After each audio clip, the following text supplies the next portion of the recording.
She came alone. No uniform, no orders, just a knife older than half the soldiers on base. At 5:38 a.m., she walked up to the front gate of Fort Keene. No badge, no ID, just civilian boots, a canvas bag, and a scar on her hand that made a young guard forget how to speak. 3 men laughed. One called her ma'am like it was a joke. They stopped laughing when General Keene arrived and saluted her. Nobody knew her name, but by nightfall it echoed through the barracks, the chow line, even encrypted channels. What did she return for? Why did every gun lower when she raised her hand? This wasn't about medals, it was about memory, and a promise no one else remembered but her. Stay with us. You're about to witness what happens when quiet strength walks back through the front gate. And so she stood there, still. No raised voice, no fast movements, just stillness. The guards didn't know what to do. Protocol said ID clearance, deny entry. But instinct said, don't touch her. Her canvas bag hung loose at her side, but the way her fingers curled around the strap tight, practiced familiar, made one of the guards step back without realizing. She didn't look dangerous. She didn't have to. There was something in her posture, not defiant, not afraid, just settled, like a stone that had waited too long to move again. A corporal cleared his throat, trying to sound official. Ma'am, I'm going to need to... He never finished the sentence, because just then the base intercom crackled overhead and the general's voice came through, let her in. And just like that, everything changed. The corporal froze, one hand still raised, the other clinging to protocol like it was armor. The radio crackled again, but this time the voice was unmistakable. Let her in! That's an order! Silence fell harder than any command. A second later, tires screeched near the admin wing. A black SUV halted beside the front gate. From the passenger door stepped General Keene himself. Uniform, crisp, gaze locked. He didn't speak to the guards, didn't ask who she was. He already knew. He walked right past the others straight to her, stopped just a foot away. Then in full view of the watchtower, the chow line, and a growing crowd of contractors, he saluted. A slow, deliberate, full-rank salute. No one understood, but no one questioned it either. Some things don't need explaining. They only need remembering. Some salutes come with ceremony. Others come with history. The guards stepped aside without another word. The base's outer gate buzzed open, but no one dared to move before she did. She gave a small nod. Not of thanks, not of permission, just acknowledgement. Then she walked through, straight past the checkpoint, across the gravel path, and into the sunlit courtyard of Fort Keene. It wasn't until she reached the flagpole that someone noticed the bag. Canvas. Faded, but oddly shaped. A junior officer, barely 20, glanced at it, then did a double-take. Something metal had shifted inside. Heavy, solid, too long to be standard issue. Then the wind caught the edge of the flap. Just for a second. And that's when he saw it. The handle of a knife. Dark wood. Worn smooth. And carved into it 3 words no one was supposed to carry anymore, OP Redwood, NW. Every base has its ghosts. Fort Keene had one called Redwood. Officially, the mission never happened. No records, no medals, no bodies brought home. Just silence sealed tight by signatures too high to question. But some men still whispered. They spoke of a convoy ambushed in the dry lands of Syria. Command unit cut off. Escape route collapsed. And one operator, just one who went in alone. No backup, no drone cover, just a blade and a map drawn in sweat. They said she carved through a half-mile of darkness, disarmed the kill switch, and dragged a wounded colonel out by his collar. No footage, no praise. Only one thing left behind. A single severed power cable cleaved so clean they thought a machine had done it. But those who knew better, they remembered the initials carved into the hilt. NWW. Nora Whitlock. Back at the gate, word spread faster than protocol could contain it. One of the tech sergeants, Diaz, was already digging. He typed her name into the personnel registry. Nothing. Tried again this time with clearance override, still nothing. The cursor blinked. The screen stayed blank. Then a line of red appeared. File restricted. Black level. Diaz swallowed hard. He'd only seen that code once before, and the last guy who accessed it without permission, gone by morning. But curiosity has teeth. He looked over at the general, who stood quietly in the distance watching Nora like a man staring into an old battlefield. Diaz hesitated, then whispered, "Sir, I need a key code." The general didn't look away, didn't blink. He just said Foxtrot 79, and the system opened like a wound. Not everyone believed it. Corporal Ritchie was fresh out of Fort Leonard Wood. Sharp cut, clean boots, rules memorized like scripture. To him, this woman Whitlock looked like background noise. No stripes, no orders, no presence in the system. He watched from the shadows near the armory, arms crossed, head tilted just enough to signal doubt. "She's just some retired logistics officer," he muttered. "Maybe knew somebody once. Maybe not." Another private shrugged. Then why's the general looking at her like that? Ritchie didn't answer. But something kept bothering him. The way she walked, deliberate. No hesitation. Like the gravel already knew her boots. She didn't look around. She didn't need to. Every 20 steps, she glanced left, same timing, same angle, as if checking a sector that wasn't there anymore. It wasn't the walk of a visitor. It was the pattern of someone who'd once memorized the terrain. At 0900 sharp, the speakers crackled. Exercise Bravo begins in 5. All personnel to stations. Just a drill. A routine simulation for perimeter breach, the kind of thing they ran every few weeks, scripted, timed, scored. But Whitlock didn't move.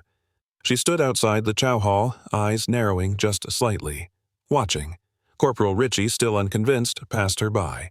He shot her a look that said, "You're not part of this." She didn't return it.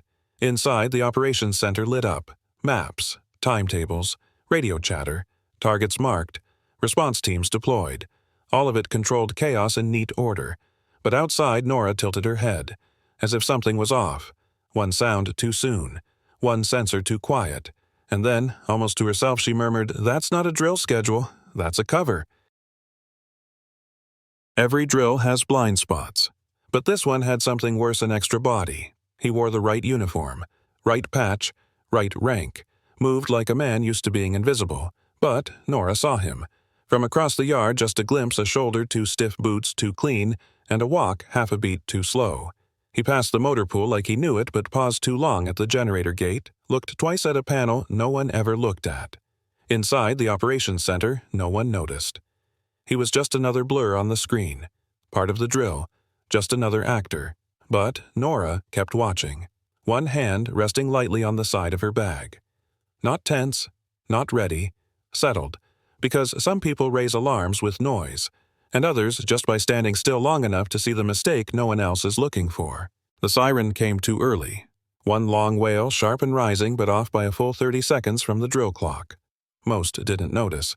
They moved like rehearsed dancers, trusting the timing printed on laminated sheets. But Nora froze. Not out of fear, out of calculation. The man in the too clean uniform had just passed the main junction panel. A second later, the alarm blared.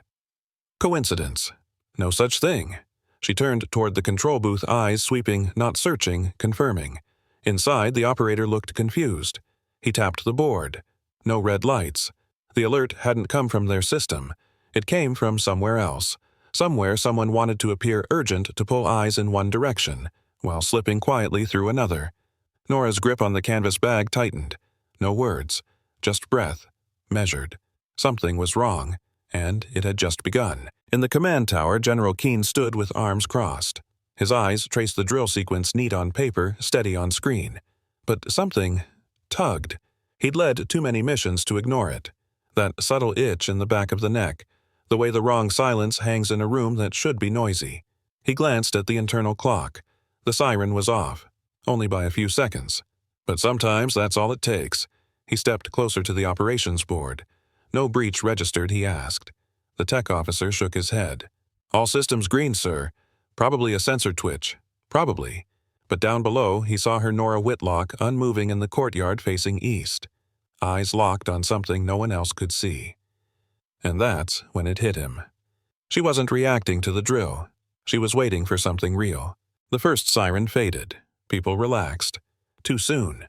Because 7 seconds later it came again. Sharper. Lower pitch. No stutter. This one wasn't scripted. Chaos cracked the order. Troops broke formation. Officers barked conflicting commands. One soldier tripped over his own weapon. The drill became real, and no one knew where the drill had ended. Except her. Nora was already moving. Not fast, not loud, just direct. Toward the east fence. Past the generator shed. Eyes locked on a narrow corridor between two containers.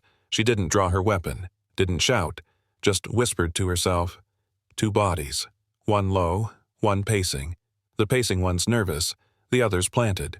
She was no longer watching. She was hunting. Dust curled in the morning light. Boots slammed pavement. Radios screamed. But Nora blocked it out. Her eyes traced the fence line beyond the watchtower's blind spot just left of the fuel tanks. There. A flicker. Not enough for a rookie to see, but she'd been trained to spot intent, not motion. One figure crouched low, elbow tucked too tight, military. The other stood too still, improper stance, wide arms. Not guard behavior. She stepped behind a supply crate just enough to shield her line of sight. No rifle. No radio. Just one quiet breath. And then she moved again, fast now, but low. From her bag, the edge of the knife glinted once in the light. She didn't draw it. She remembered it. Some people carry weapons, others carry reasons, and hers was getting closer. Sometimes it's not the noise that gives it away, it's the quiet that shouldn't be there. Nora paused behind a water barrel. Wind moved the tarps. Somewhere a distant radio crackled. But near the east fence, nothing. No birds, no gravel shift, no breathing. Just absence. She narrowed her eyes. There should have been a sound, a footstep, a cough, even tension. But it was too clean. She tilted her head, eyes scanning shadow to shadow, and then she whispered to herself words more felt than spoken. They've done this before. She dropped to a knee, slow practiced. One hand loosened the flap of her bag. Her fingers found the hilt, held it not like a tool, not like a threat, but like a memory sliding back into place. Something was about to break, and she was ready before it did. The base still hadn't caught up. The tower wasn't watching. The radios were still stuck in the logic of the drill, but Nora wasn't waiting for clearance. She moved. Low left, then still again, timing the wind, the sun, the silence. She reached the last crate before the east fence and drew the blade. No flourish, no warning, just one quiet pull, like drawing breath before a final word. The knife was old handle, smoothed by years' steel, dulled by memory. But in her hand it settled like it had never left. She watched the crouching figure 10 meters out. Still frozen. Still too quiet. Then she turned, her wrist shifted, her grip blade down, edge forward. Not a threat, not a strike, just preparation. Because in 30 seconds someone was going to move, and she wasn't going to let them move first. It started small, a shift in weight, a shoulder rising too fast, a glint of something that didn't belong in sunlight. The crouched figure moved fast, trained, deliberate, but not fast enough. Nora was already in motion. One step forward, knee bent. Blade drawn fully now, held low, not raised. She didn't aim for him. She aimed past him. A crack split the air behind the fuel tank. Not a shot. Something breaking. The second figure hidden ran. Too late. Nora's arm snapped forward. No wind-up, no hesitation. Just one clean release. The knife flew flat, quiet, certain. A pause. A clang. Then sparks at the junction box. The siren died mid-scream, and with it, the illusion of the drill collapsed. The base was no longer simulating a breach, it was in one.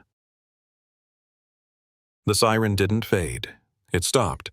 Mid-blare, mid-command, mid-breath, and in that silence the whole base held still. For 1 second, nobody moved. Then came the ripple. Boots scrambled.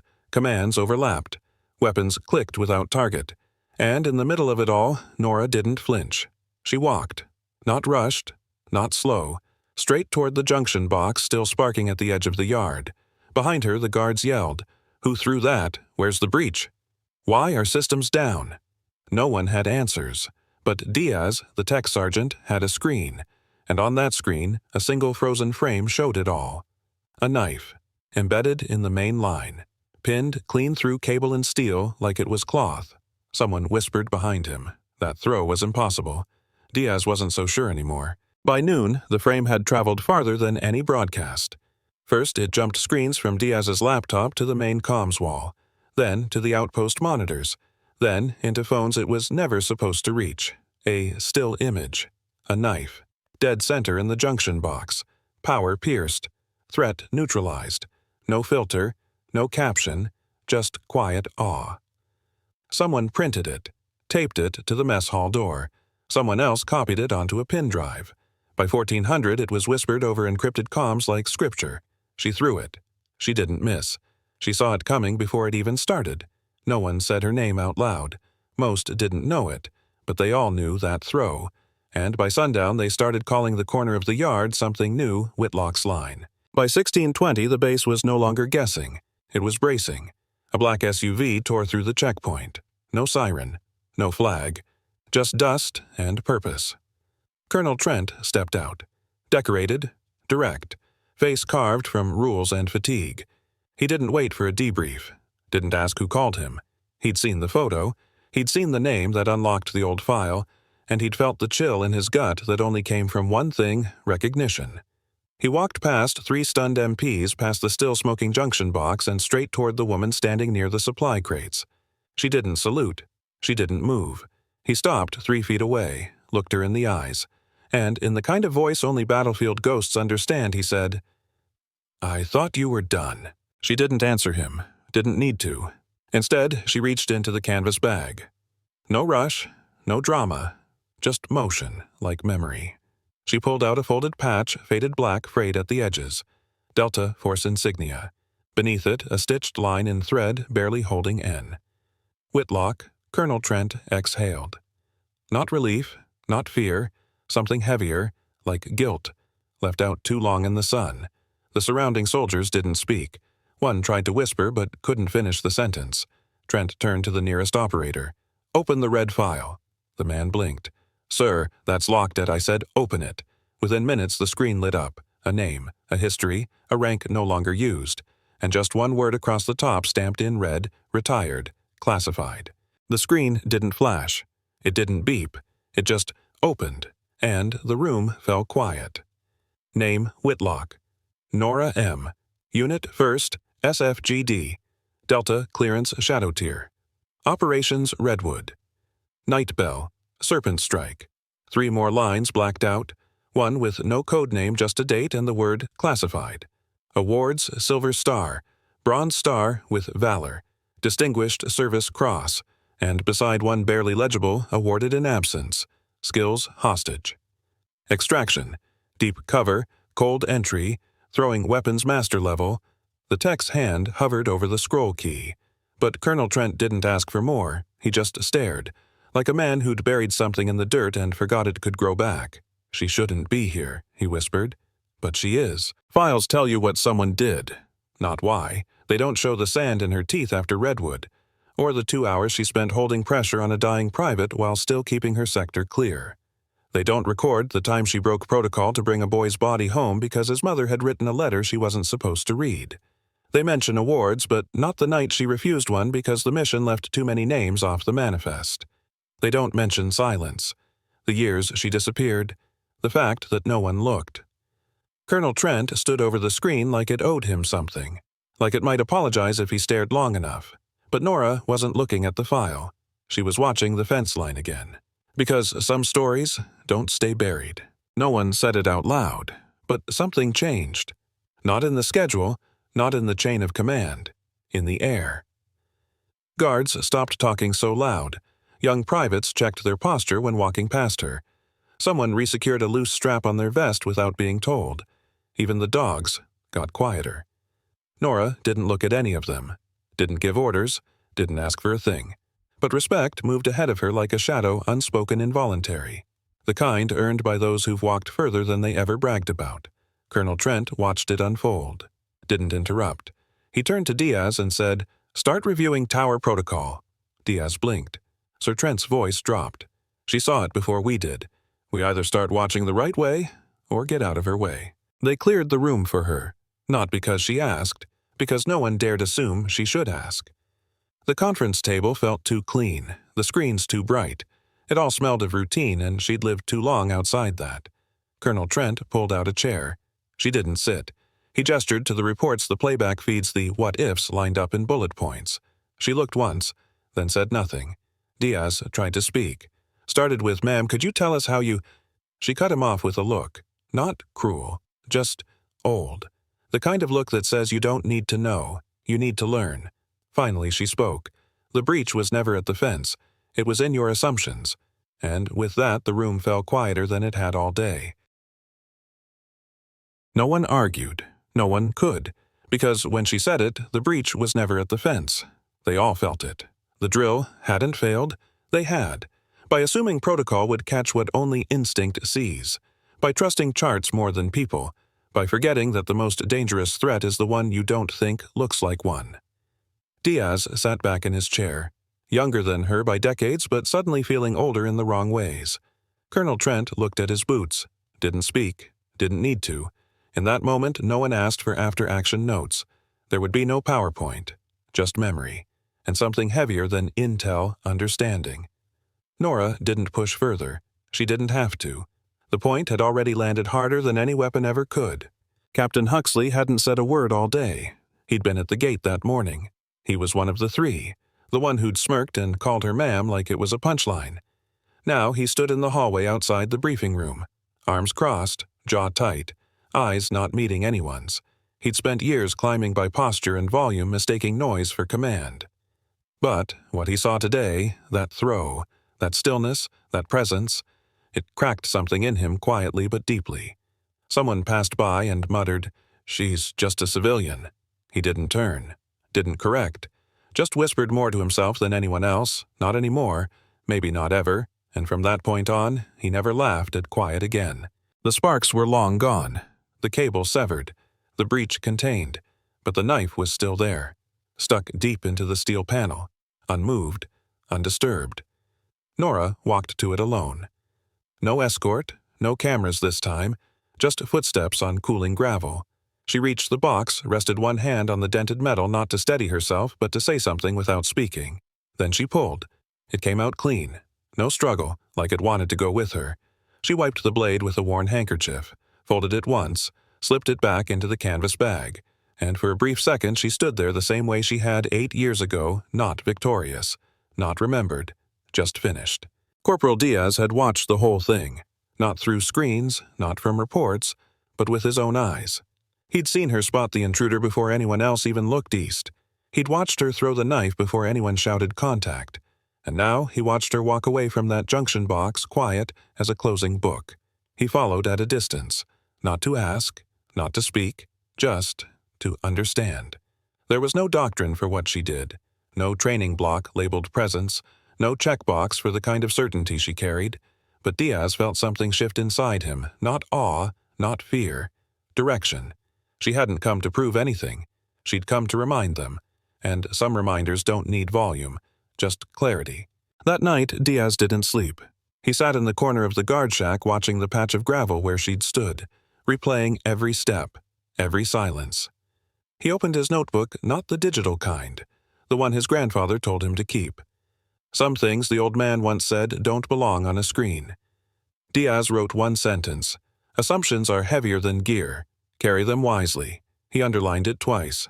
Next morning he went to the old ammo crate pile, found a plank of wood, splintered solid, burned the words in with a heated nail, hung it on the wall of the main gate shack. Didn't sign it, didn't date it, but every new MP who came on shift after that was told to read it once, out loud, and when asked where it came from, Diaz would only say, "It wasn't mine.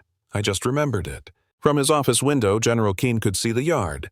Same gravel, same watch rotation, same tower beacons blinking at regulation speed. But it didn't feel the same. He watched the young corporal hang the plaque, watched a junior MP stop to read it not once, but twice. He didn't call anyone in, didn't draft a memo, didn't need to. Some lessons don't come through briefings.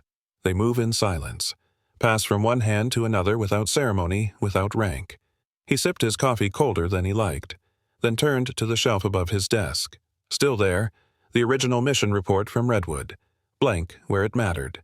He placed one hand on it, let it sit, then whispered to the empty room, "Welcome back, Captain." And for the first time in years, he meant it. Nobody told them to change, but they did. Briefings ran a little longer, not because of more slides, but because officers paused between sentences now, let the room breathe. Instructors started asking questions they didn't answer right away, let the silence hang, let someone younger fill it with instinct, not protocol. At the range, a senior sergeant told a recruit to hold his shot, not just take it. "Don't aim fast," he said. "Watch who isn't moving. Sometimes they're the ones you should worry about." In the mess hall, they talked less about rank, more about presence. No one called her name, but they all knew what started it. Not a meeting, not a rule change, Just a woman in civilian clothes who once walked in through the front gate and didn't have to raise her voice to be heard. They didn't rewrite the manuals, didn't rename the drills, but something shifted in the way they trained.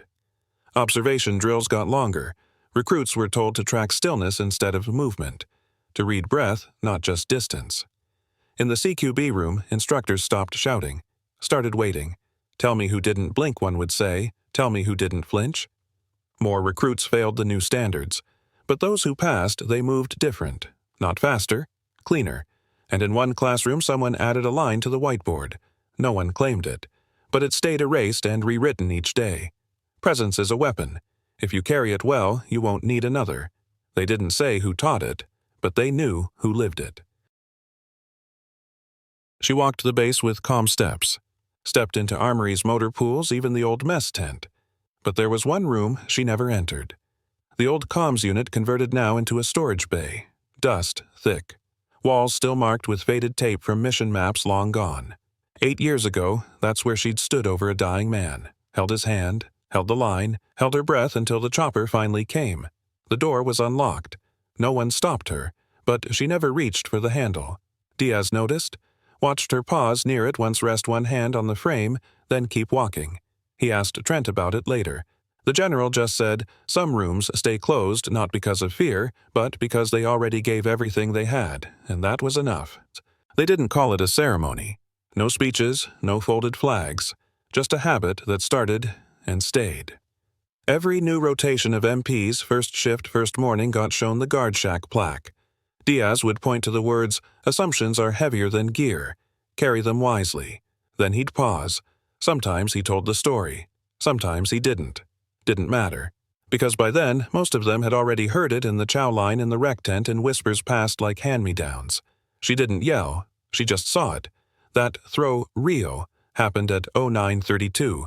You can check the footage. No one bragged. No one embellished. Because the truth didn't need dressing.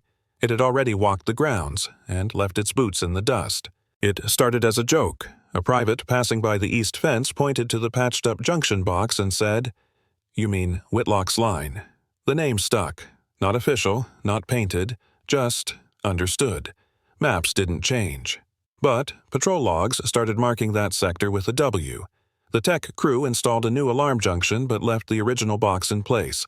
Sliced cable, clean metal, untouched. Not because it still worked, but because it still meant something. Once a soft spot in perimeter coverage. Now the most watched sector on base. Not out of fear, out of respect. Because some boundaries aren't guarded by wire or cameras, but by what happened there when one person saw what no system did. Corporal Ritchie stood at the fence one evening alone.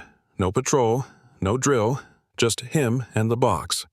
He'd been the loud one, the skeptical one, the one who'd called her a civilian like it meant less.